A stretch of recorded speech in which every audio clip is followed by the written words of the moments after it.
안녕하십니까? 부동산 5분 경매입니다. 저는 김정규고요. 경매계에서는 파딩으로 알려져 있습니다. 중요한 것은 늘 중간이나 끄트머리에 나오니 끝까지 시청 부탁드리고요. 조댓구알 아시죠? 서울에 땅을 사고자 하는 사람들이 많이 있지요. 1억을 가지고 사고자 할 때 어떤 생각이 먼저 드십니까?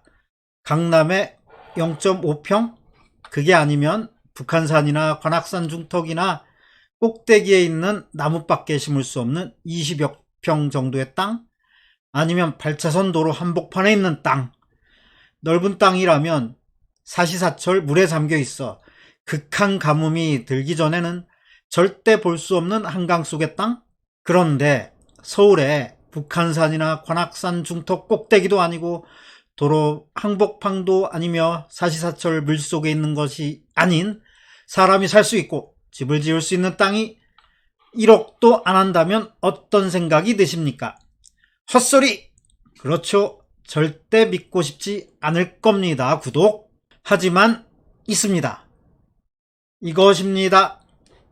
구로구에 있고요. 오리동입니다. 40제곱미터 12.1평이고요. 감정가는 1억 6,400입니다. 여기서 잠깐 1억도 안 한다고 했잖아. 뻥치는 거임? 이라고 하실 분도 있겠죠. 그렇습니다. 1억도 하지 않아요. 감정가는 1억 6,400이지만 이처럼 유찰되고 또 유찰되어 5차 매각에 이르렀던 것입니다. 그 결과 현재 가격은 8,396만 8천원이 되었던 것이죠. 그리고 여기까지 오는 과정에 누군가가 2명을 물리치고 낙찰받았어요. 1억 2,130만원이죠. 하지만 미납했습니다. 맛을 본 후 퇴! 하고 뱉어낸 것입니다. 먹지도 못하고. 그렇죠. 맛만 봤을 뿐인데 1,000만원이 날라갔어요. 미납하면 보증금 떼이잖아요. 왜 그랬을까요? 그건 본인들만 알겠죠. 그런데 그게 또 사람들에게는 겁나는 부분일 겁니다. 그 안에 미납 사연 안에 무엇이 들어있는지 알 수가 없잖아요. 이제 반값이 된 겁니다. 무엇이 있을까요? 여기를 보자고요. 무엇이 보입니까? 그렇죠? 토지만 매각, 법정지상권, 건물은 매각 제외입니다. 이처럼 토지지상에 건물이 있지만 이렇게 건물이 있지요. 불굴에 죽죽한 지붕이 있는 이 건물, 이건 팔지 않는 거예요. 남의 건물이라고요. 어떻습니까? 생각해 봅시다. 이렇게 토지지상에 건물이 있고 그 건물은 팔지도 않고 다른 사람이 쓰고 있다면 내 땅은 어떻게 될까요? 내가 이 땅을 쓰고 싶어도 남의 건물이 있어 쓰지도 못하고 빌려주자니 빌려갈 사람도 없고 팔아버리려니 쓰지도 못할 땅 누가 사겠어요? 안 삽니다. 그래서 이것은 내 것이지만 내 것이 아닌 거죠. 소유권을 행사하려면 사용, 수익, 처분이 자유로워야 하는데 이걸 갖게 되는 순간, 그 순간부터 처분도 수익도 사용도 할 수 없다는 것 아니겠습니까? 있지만 없고 없지만 있는 것이니 화만 돋을 뿐이죠. 유찰을 될 만하죠? 유찰되어야 마땅한 것이었죠. 그렇다고 마냥 떨어질까요? 아마도 그렇지는 않을 것입니다. 제 아무리 건물이 자리 잡고 있고 당장은 쓸 수 없어도 어떤 사람들에게는 그게 오히려 장점, 그렇죠, 장점이 되고 그 장점이 돈을 만들어 줄 테니까요. 자, 봅시다. 내 땅 위에 건물이 있다면 어떻게 하시겠습니까? 상식적으로 그냥 본능대로 몇 가지 해법을 생각해낼 수 있을 겁니다. 우선 건물의 소유자에게 토지를 팔아버리려 하겠죠. 건물을 온전하게 소유하기 위해서는 토지가 필요하다는 것 아니겠어요? 이 토지를 진정 필요로 하는 사람은 누구겠어요? 건물의 소유자겠죠? 그러니까 건물의 소유자인 그가 살 수 있을지도 모르잖아요. 그 다음 두 번째로는, 그렇죠, 토지를 건물의 소유자에게 팔아먹을 수 없다면 차라리 건물을 사버리는 거죠. 건물도 내 것, 토지도 내 것, 모든 것이 완벽하잖아요. 그것도 안 된다면 아예 건물을 날려버리는 겁니다. 폭탄으로 날려요? 그건 아니죠. 법원으로 쪼르르 달려가서 이래저래 한 사연이 있으니 건물을 뽀개달라고 판사에게 부탁하는 겁니다. 물론 말로 하는 것이 아닌 서면으로 하고요. 사람들은 그걸 철거 청구의 소라고 부르죠. 판사가 판단하기에 어머 이건 부셔야 해 이러면 철거 판결이 나올 것이고 법원의 집행관이 툭 튀어나와 건물을 부술 것이라고요. 마지막으로 이도저도 안 된다면 치료를 받아 먹으며 반은 체념 상태로 건물 소유자와 사이좋게 지내는 거죠. 자, 이 물건을 여기에 대입해 보자고요. 순서를 좀 섞어봅시다. 우선 건물을 철거할 수 있는지 봅시다. 항상 반드시 그런 것은 아니지만 건물을 철거할 수 있으면 유리한 측면이 있습니다. 이 건물을 철거할 수 있을까요? 12평 토지 위에 있는 이 건물 말이죠. 등기부를 봅시다. 요약한 거예요. 간단합니다. 소유권 이전 사실과 경매 사실뿐. 만일 저당권 설정일이 있다면 어땠을까요? 저당권 설정 이후에 집을 지었다면 저당권자의 이익을 해친다고 누구나 볼 것이기 때문에 그 건물은 철거해야 한다고 하겠죠. 따라서 만일 이 집이 저당권 설정 이후에 지어졌다면 판사가 그걸 철거하시오라는 판결을 내렸을 것입니다. 하지만 그게 없지요. 등기부만 봐서는 철거할 수 있을지 알 수 없어요. 그렇다고 판단을 포기해야 할까요? 건물이 남의 것이라면 철거해야겠지요. 토지 소유자를 열받게 하잖아요. 남의 것인지 볼까요? 감정평가서를 보자고요. 여기 누가 살고 있고 사람이 거주하며 건물의 소유자는 서 아무개 씨라고 나오죠. 이 사람은 누구인가요? 예전 사건이 하나 있네요. 경매 사건입니다. 2006년도 사건이죠. 이때 지금의 토지의 소유자들이 낙찰받은 사실이 있어요. 그리고 하나 눈여겨볼 것은 채무자입니다. 누구로 되어 있죠? 그렇죠. 현재 건물의 소유자입니다. 그렇다면 이 토지가 과거 경매로 팔리기 전에 토지의 소유자와 건물의 소유자가 같았다는 것 아니겠습니까? 이렇게 토지의 소유자와 건물의 소유자가 한 번이라도 같았다면 우리의 법은 그 후 토지든 건물이든 그 소유자가 바뀌더라도 남의 토지에 건물을 지은 것이 아니라고 합니다. 즉 철거할 수 없다고 하지요. 일단 이것만 보자면 건물 철거 판결은 나오지 않을 것이에요. 그런데 여기까지 보고 그만둔다면, 그렇다면 이 파딩이 실망스러운 사람이 되겠죠. 더 들여다봅시다. 과거 사건의 등기부를 보자고요. 여기서 봐야 할 것은 근저당권 설정일과 지상권 설정일이겠죠. 97년도에 신협에서 토지를 담보 잡아 돈을 빌려줬군요. 그리고 같은 날 지상권을 설정했어요. 지상권이 무엇입니까? 토지를 사용할 권리 아니겠습니까? 은행에서 이 토지를 사용하려고 그랬을까요? 아니죠. 보통 나대지, 즉 토지 지상에 아무것도 없는 온전한 토지를 담보 잡을 때 그 토지 위에 누군가 엉뚱한 짓을 하지 못하게, 예를 들자면 건물 같은 것을 짓지 못하게 지상권을 설정해 두는 것이라고요. 은행이 사용하고 있으니 아무도 이 토지를 쓰지 마십시오. 그런 의미가 있다고 할 수 있습니다. 이걸로 봐서 이 토지는 97년도에 나대지였을 것이고, 그렇다면 이 건물은 저당권 설정 이후에 지어졌다는 것이죠. 그렇다면 이건 철거의 대상이 되는 것이라고요. 그런데 만일 알고 봤더니 이 건물은 97년도가 아닌 그 이전에 지어진 것이었다라는 게 밝혀질 수도 있잖아요. 건물 사진을 보자고요. 2006년도 상태입니다. 이걸 97년도에 지었다고? 지은 지 10년밖에 안 되었다고? 리얼리? 그렇죠. 이걸 누가 10년도 안 된 건물로 보겠습니까? 그렇다면 저당권 설정 이후에 지어졌다고 누가 생각하겠냐고요. 저당권 설정 이전에 지어졌다고 볼 수 있겠죠? 판사 역시 그럴 것입니다. 자, 어렵죠? 이거 참 난해하죠? 철거 판결을 받으면 좋을 텐데 철거 판결이 안 나오게 생겼어요. 이도저도 안 되네요. 그런데 이걸 봅시다. 이게 97년 기준 몇 년 정도 전에 지어졌을 것 같아요?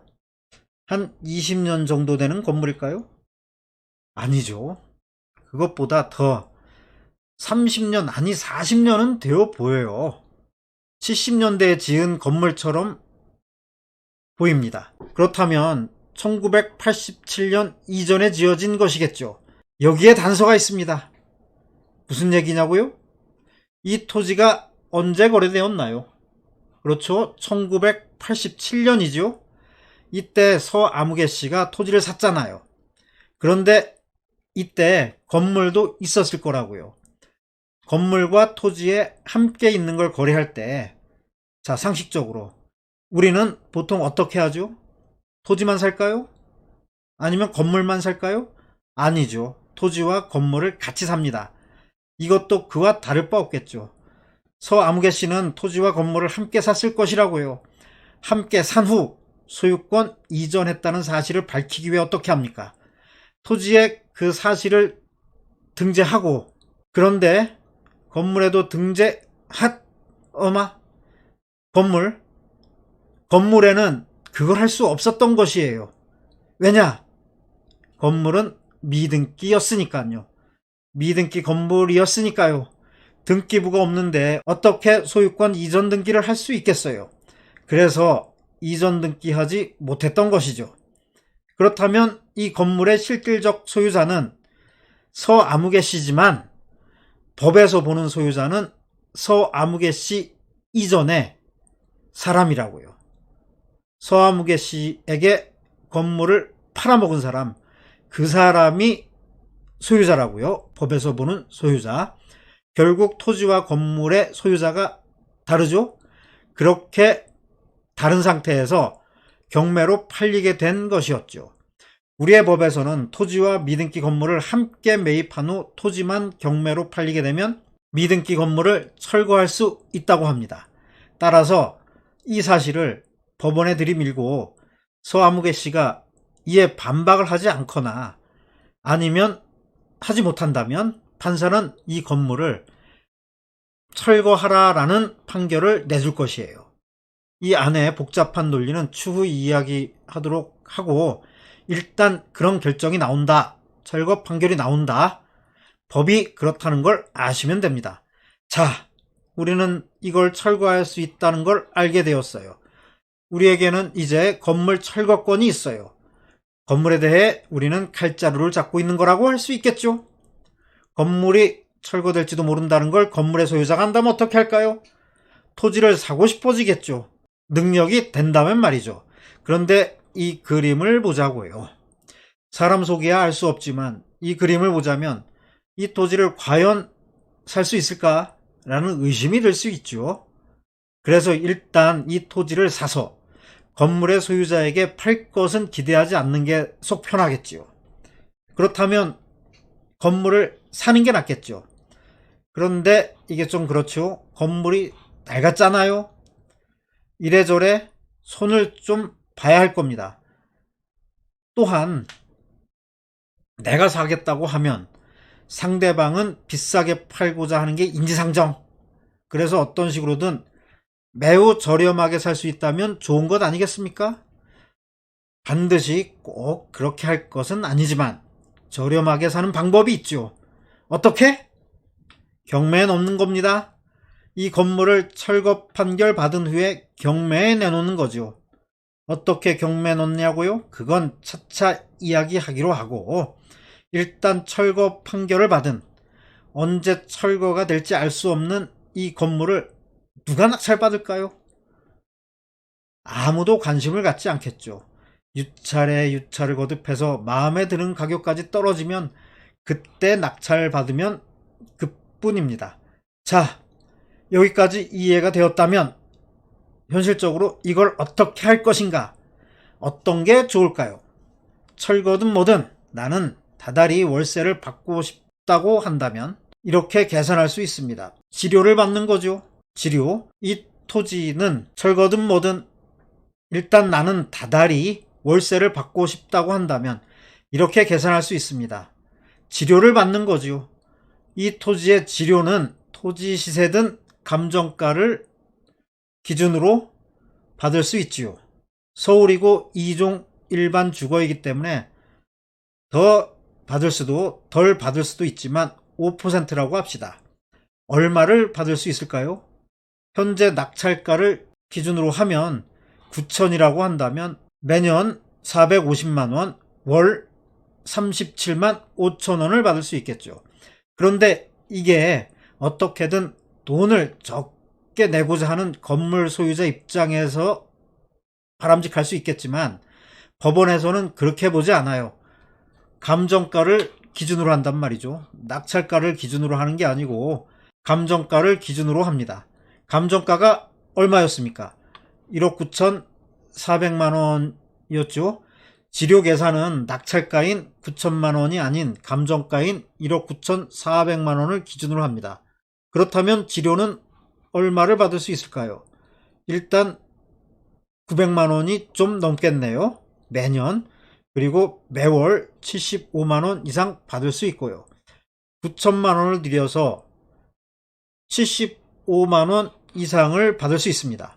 어디서 9천만원으로 어느 곳에 간들 어떤 걸 사든 이렇게 받을 수 있겠습니까? 이 정도면 꽤 쓸만하지 않습니까? 투자하고 그냥 내버려뒀더니 이만큼 들어온다는 게 아니겠습니까? 그런데 과연 건물 소유자가 그 정도를 지불할 수 있을지도 고려해 봐야겠죠. 만일 그렇게 내지 못한다면 미납금이 계속 쌓이겠죠. 이렇게 어느 정도 쌓이다 보면 그가 감당하지 못할 수준까지 이르게 되겠죠. 그때는 어찌할까요? 마음 좋게 쭉 살게 할 수도 있지만 내보내야 하지 않겠어요? 그동안 쌓인 것은 다 탕감해 줄 테니 다른 살 곳을 찾으시라고 말이죠.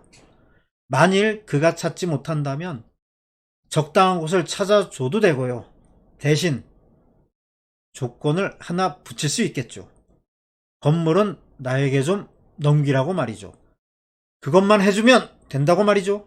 그가 다른 선택권이 있다면 다른 선택을 하겠지만 빚을 탕감해주는 조건으로 허름한 건물을 넘기는데 큰 부담이 들지는 잘 모르겠어요.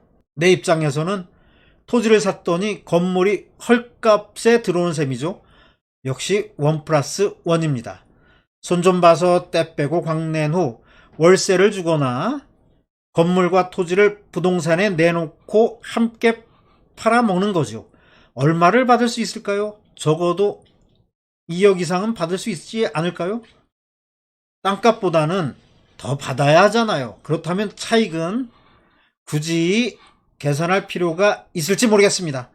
물론 시간은 좀 걸릴 것입니다. 시간이 내 편이지만 시간 걸리는 게 싫다. 그래서 당장 수익을 내고 싶다면 여차저차 해서 건물의 소유자 사정이 어렵다고 해도 그가 쪼들린다 해도 웃돈을 좀 받고 토지를 넘겨줄 수 있는 방법도 있지요. 어렵다는 사람한테 어떻게 기꺼이 팔 수 있냐고요? 그건 영업비밀.